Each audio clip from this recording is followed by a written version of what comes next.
Hello everyone, and welcome to Delft Stack. Today we have a very useful video.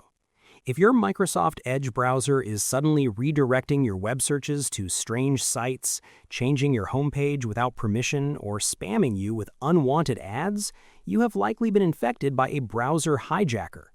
I will show you exactly how to remove this malicious software and restore your browser right now. Let's get started.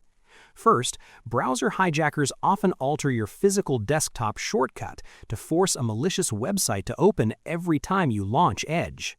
Right-click on your Microsoft Edge desktop icon and select Properties. Look closely at the Target text box under the Shortcut tab. The text should end exactly with msedge.exe. If you see any random website addresses pasted after that quote mark, delete them immediately. Click Apply and hit OK.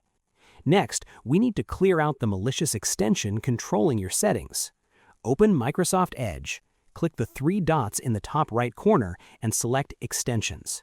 Then click Manage Extensions. Remove absolutely any extensions that you do not recognize. After that, click the three dots again and go to Settings. Select Reset Settings on the left panel and click Restore Settings to their default values.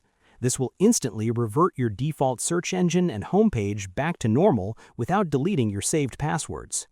Finally, resetting the browser won't help if the root malware is still hiding on your computer's hard drive.